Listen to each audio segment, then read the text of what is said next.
നമസ്കാരം. കർക്കിടക മാസത്തിലെ കറുത്തവാവ്, പിതൃപ്രീതിക്കായി ബലിതർപ്പണം നടത്തുന്ന പുണ്യദിനം. തലമുറകളെ അനുഗ്രഹിച്ച പൂർവികരോടുള്ള കടമ നിറവേറ്റുന്ന ഈ പുണ്യദിനത്തിൽ എവിടെ ബലിയിടണമെന്നത് ഏറെ പ്രാധാന്യമർഹിക്കുന്നു. പിതൃമോക്ഷകാരകനായ സാക്ഷാൽ വൈകുണ്ഠനാഥന്റെ അനുഗ്രഹം നിറഞ്ഞ ഒരു പുണ്യഭൂമിയുണ്ട് ആലപ്പുഴയിൽ. അതാണ് തിരുവമ്പാടി ശ്രീകൃഷ്ണസ്വാമി ക്ഷേത്രം. എന്തുകൊണ്ടാണ് തിരുവമ്പാടിയിലെ ബലിതർപ്പണം ഇത്രയേറെ സവിശേഷമാകുന്നത്? ഉത്തരം തേടി നമ്മൾ സഞ്ചരിക്കേണ്ടത് 1200 വർഷം പഴക്കമുള്ളൊരു ഐതിഹ്യത്തിലേക്കാണ്. ഒരു കാലത്ത് ഇവിടം 8 നമ്പൂതിരിയില്ലങ്ങൾ നിറഞ്ഞ ദേശമായിരുന്നു. അവരുടെ കുട്ടികൾ കളിച്ചു വളർന്ന ഈ മണ്ണിൽ എന്നും അവരോടൊപ്പം കളിക്കാൻ ഒരു അജ്ഞാത ബാലൻ എത്തുമായിരുന്നു. ഒടുവിൽ ദേവപ്രശ്നത്തിലൂടെ ആ നാട് തിരിച്ചറിഞ്ഞു, തങ്ങളോടൊപ്പം കളിച്ചത് സാക്ഷാൽ ശ്രീകൃഷ്ണ ഭഗവാനാണെന്ന്. ആ ദിവ്യ സാന്നിധ്യം തിരിച്ചറിഞ്ഞ ദേശവാസികൾ ഭഗവാനായൊരു ക്ഷേത്രം പണികഴിപ്പിച്ചു. ദ്വാപരയുഗത്തിൽ ദേവകിക്കും വസുദേവർക്കും കാരാഗൃഹത്തിൽ വെച്ച് ദർശനം നൽകിയ അതേ രൂപത്തിലാണ് ഭഗവാൻ ഇവിടെ കുടികൊള്ളുന്നത്. ശംഖ്, ചക്രം, ഗദ, പദ്മം എന്നിവ ധരിച്ച ചതുർബാഹുവായ ഭഗവാൻ. അതുകൊണ്ടുതന്നെ ഇവിടെ കുടികൊള്ളുന്നത് സന്താന സൗഭാഗ്യം നൽകുന്ന ശ്രീകൃഷ്ണൻ മാത്രമല്ല, പിതൃക്കൾക്ക് മോക്ഷം നൽകുന്ന സാക്ഷാൽ മഹാവിഷ്ണു കൂടിയാണ്. ക്ഷേത്രത്തിൻ്റെ ഈ ഐതിഹ്യത്തെയും പ്രാധാന്യത്തെയും കുറിച്ച് കൂടുതൽ വിശദീകരിക്കാൻ ക്ഷേത്രത്തിൻ്റെ ഊരാഴ്മ അവകാശി പ്രഭാ അന്തർജനം നമ്മോടൊപ്പം ചേരുന്നു. വളരെയധികം പൗരാണികത ഉള്ള ഒരു ക്ഷേത്രമാണ്.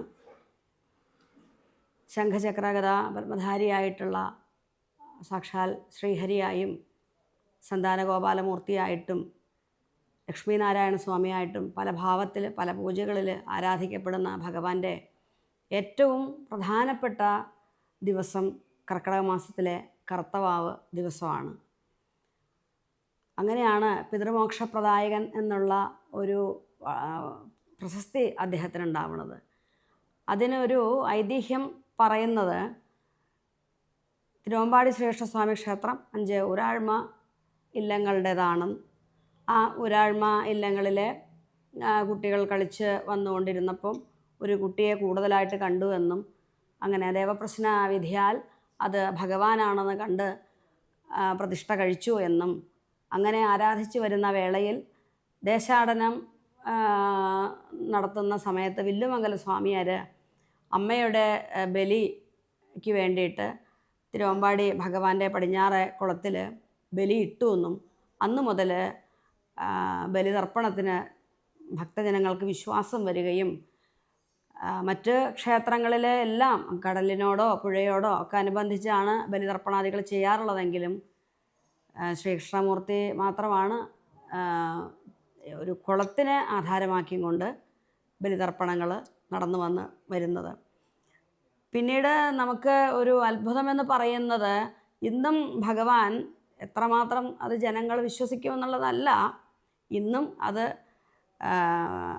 അടിയുറച്ച് ആ ഒരു ഭക്തിയിൽ ലയിച്ചും കൊണ്ട് ആൾക്കാർ ബലിതർപ്പണങ്ങൾക്ക് മറ്റ് ക്ഷേത്രങ്ങളെക്കാൾ കൂടുതൽ തിരുവമ്പാടി ക്ഷേത്രത്തിനെ തിരഞ്ഞെടുക്കാൻ കാരണം ഈ അടുത്ത കാലങ്ങളിൽ പോലും ഭഗവാൻ തന്നെ ബലിയിട്ട രീതിയിൽ, അതായത് ഒരു കുട്ടി വരുന്നു, കുട്ടിയുടെ മാതാപിതാക്കളുടെ പേര് പറയുമ്പോൾ അറിയില്ല എന്ന് പറയണു.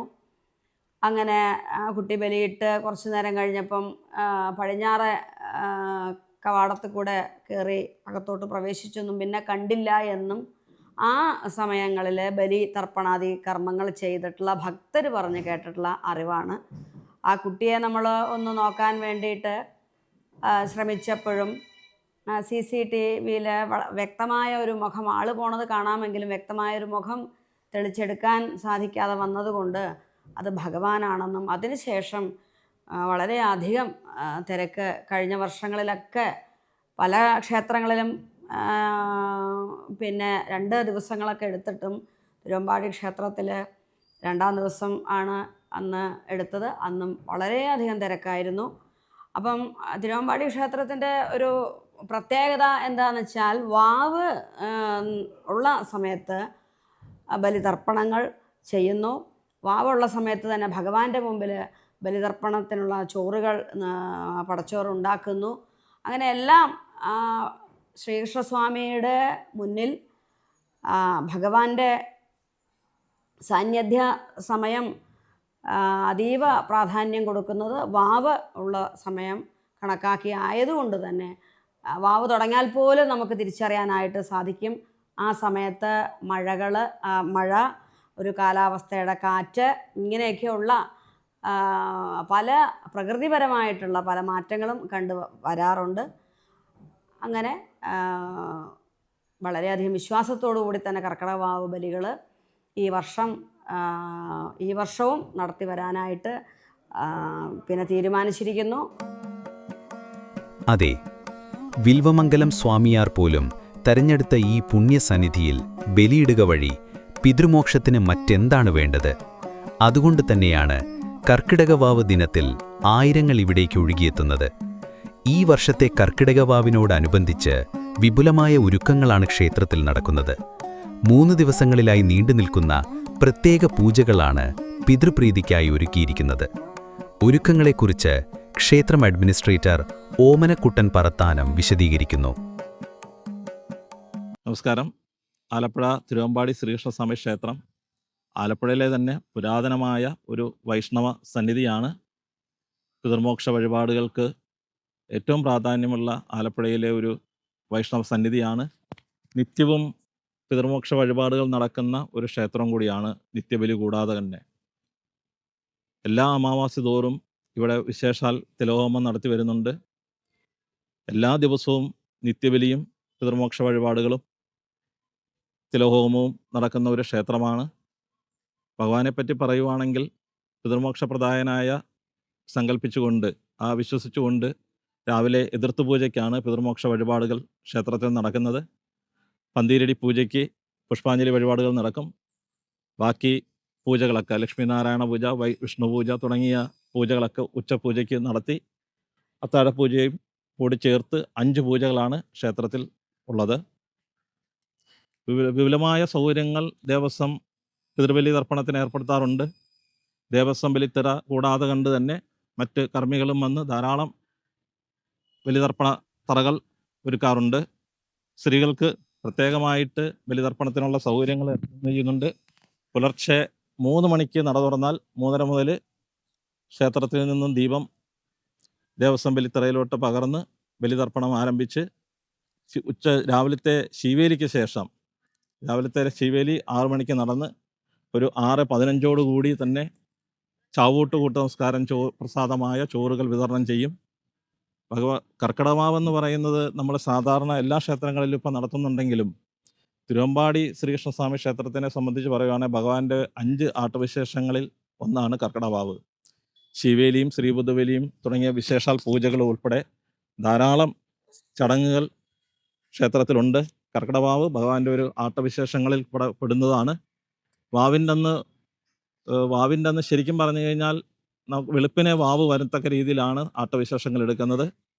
ഓരോ വർഷം വ്യത്യാസപ്പെടുമെങ്കിലും ഈ വർഷം വാവ് രാവിലെ ഉള്ളതുകൊണ്ട് ജൂലൈ 24-ാം തീയതി തന്നെയാണ് കർക്കിടകവാവ് ക്ഷേത്രത്തിൽ ആചരിക്കുന്നത്. അതിനോടനുബന്ധിച്ച് തന്നെ പിതൃമോക്ഷ വഴിപാടുകൾക്ക് പ്രാധാന്യമുള്ള ഒരു ക്ഷേത്രം എന്നുള്ള നിലയിൽ കർക്കിടകവാവിനോടനുബന്ധിച്ച് ഈ വർഷം ജൂലൈ 22 മുതൽ ക്ഷേത്രസന്നിധിയിൽ വിശേഷാൽ പൂജകൾ നടത്തുന്നുണ്ട്. ജൂലൈ 22-ാം തീയതി സുകൃതഹോമം ആരംഭിക്കും. എല്ലാ ഭക്തജനങ്ങളും അതിൽ പങ്കാളികളാകണമെന്നാണ് ദേവസ്വത്തിൻ്റെ ഒരു ആഗ്രഹം. കാരണം നമ്മുടെയൊക്കെ സുകൃതം മാറായി നല്ലൊരു ഐശ്വര്യത്തോടുകൂടി ജീവിക്കണം എന്ന് ഞാനുൾപ്പെടെ എല്ലാവരുടെയും ആഗ്രഹമാണ്. അതിനായി ദേവസ്വം ഒരുക്കിയിരിക്കുന്ന ഈ ഒരു അവസരം പരമാവധി ഭക്തജനങ്ങൾ ഉപയോഗപ്പെടുത്തുക. സുകൃതഹോമത്തിന് ശേഷമാണ് പിതൃശുദ്ധിക്കായിട്ടുള്ള പിതൃക്കളുടെ ഒരു ശുദ്ധിക്കായിട്ടുള്ള തിലോഹോമം ആരംഭിക്കുന്നത്. ജൂലൈ 23-ാം തീയതി തിലോഹോമം ആരംഭിച്ച് ജൂലൈ 24-ാം തീയതി കർക്കിടകവാവ് ദിനത്തിലാണ് അത് സമർപ്പിച്ചുകൊണ്ട് സായുജ്യ പൂജയിലോട്ട് പൂജകൾ കടക്കുന്നത്. സുകൃതഹോമം ഗണപതി ഹോമത്തോടുകൂടി പൂജകൾ ആരംഭിച്ച് വൈകുന്നേരം ദേവിക്ക് പ്രാധാന്യം കൊടുത്തുകൊണ്ടുള്ള ഭഗവതി സേവ, അങ്ങനെ എല്ലാം കൂടെ ഉൾപ്പെടുത്തിയുള്ള ഒരു കർക്കിടകവാവിനോടനുബന്ധിച്ചുള്ള വിശേഷാൽ പൂജകളാണ് ആലപ്പുഴ തിരുവമ്പാടി ശ്രീകൃഷ്ണസ്വാമി ക്ഷേത്രത്തിൽ നടത്തുന്നത്. അതിൽ ഏറ്റവും പ്രധാനമെന്ന് പറയുന്നത് നമ്മുടെ നിത്യജീവിതത്തിൽ നമുക്ക് സുകൃതം ഉണ്ടാകാൻ സുകൃതഹോമം വളരെയധികം പ്രാധാന്യമുണ്ട്. ആ സുകൃതഹോമം നമ്മൾ പരമാവധി എല്ലാവരും പങ്കുകൊണ്ട് ആ ഹോമം നടക്കുന്ന സമയങ്ങളിൽ പോലും നമ്മുടെ ഒരു സാന്നിധ്യം നാമം ജപിച്ചുകൊണ്ടുണ്ടാകണം എന്നുള്ളതാണ് ദേവസ്വത്തിൻ്റെ ഒരു അഭ്യർത്ഥന. കാരണം എല്ലായ്പ്പോഴും എല്ലാ സമയത്തും ചെയ്യുന്നതല്ല ഇവിടെ. ഇടയ്ക്കുള്ള വാവുകളിൽ മാത്രമേ സുഹൃതഹോമം ഇവിടെ നടത്താറുള്ളൂ. കർക്കിടകവാവിന് അതിവിപുലമായ രീതിയിലാണ് സുഹൃതഹോമങ്ങളൊക്കെ നടത്തുന്നത്, തിലോഹോമം നടത്തുന്നത്, സായുജ്യ പൂജ നടത്തുന്നത്. വിശ്വാസികളെല്ലാം പരമാവധി ഈ ഒരു അവസരം, തിരുവമ്പാടി ദേവസ്വം ഒരുക്കിയിരിക്കുന്ന ഈ ഒരു അവസരം, ഈ പൂജകളിൽ പങ്കാളികളാകണമെന്നുള്ളൊരു അഭ്യർത്ഥനയാണ്. എല്ലാവർക്കും പങ്കുകൊള്ളാൻ വേണ്ടിയിട്ട് എല്ലാത്തിനും കൂടി ഒരു റേറ്റ് തന്നെയാണ് ദേവസ്വം നിശ്ചയിച്ചിരിക്കുന്നത്. കാലയകൂട്ടി മുൻകൂട്ടി എഴുതി, കാലയകൂട്ടി തന്നെ അത് രസീത് എഴുതിക്കൊണ്ട് അതിൽ മുഴുവൻ പൂജകളിലും പങ്കാളികളാകാൻ തന്നെയാണ് ദേവസ്വം അഭ്യർത്ഥിക്കുന്നത്. ഫോൺ വഴി ബുക്ക് ചെയ്താലും പൂജകൾ ഇവിടെ നടക്കും. ക്ഷേത്രത്തിൽ വരാത്തവർക്ക് പോലും പൂജകൾ നടത്താനുള്ള സൗകര്യം ഏർപ്പെടുത്തിയിട്ടുണ്ട്. അതുപോലെ തന്നെയാണ് പിതൃബലി. ക്ഷേത്രക്കുളത്തിൻ്റെ ഒരു പ്രാധാന്യം കണക്കിലെടുത്തുകൊണ്ട് 3 വരെ മുതലാണ് നമ്മൾ പിതൃബലി ആരംഭിക്കുന്നത്. ക്ഷേത്രക്കടവിനോടനുബന്ധിച്ചുള്ള കർമ്മികൾ, ദേവസ്വം നിയോഗിച്ചിരിക്കുന്ന കർമ്മികളുടെ നേതൃത്വത്തിൽ പിതൃബലി ആരംഭിക്കും 3:30 അത് ഒരു 11-12 മണിയോടുകൂടി സമാപിച്ച് സായുജ്യ പൂജയോടുകൂടി കർക്കിടകവാവിൻ്റെ പൂജകൾ സമർപ്പിച്ചുകൊണ്ട് ഭഗവാന് ശീവേലി സമർപ്പിച്ചാണ് ചാവാവിനോടനുബന്ധിച്ചുള്ള ചടങ്ങുകൾ സമാപിക്കുന്നത്.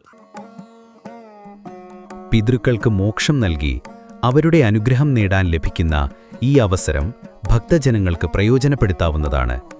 തിലഹോമം, സുകൃതഹോമം, ഭഗവതി സേവ, സായുജ്യ പൂജ തുടങ്ങിയ വഴിപാടുകൾ മുൻകൂട്ടി ബുക്ക് ചെയ്യാനും കൂടുതൽ വിവരങ്ങൾക്കും സ്ക്രീനിൽ കാണുന്ന നമ്പറിൽ ബന്ധപ്പെടാവുന്നതാണ്. പിതൃസ്മരണയുടെ പുണ്യവുമായി നമുക്കും യാത്രയാകാം തിരുവമ്പാടിയിലേക്ക്. ആ വൈകുണ്ഠനാഥന്റെ പാദങ്ങളിൽ നമ്മുടെ പ്രാർത്ഥനകളും സമർപ്പണങ്ങളും അർപ്പിക്കാം. തിരുവമ്പാടി ശ്രീകൃഷ്ണസ്വാമിയുടെ അനുഗ്രഹം ഏവർക്കുമുണ്ടാകട്ടെ.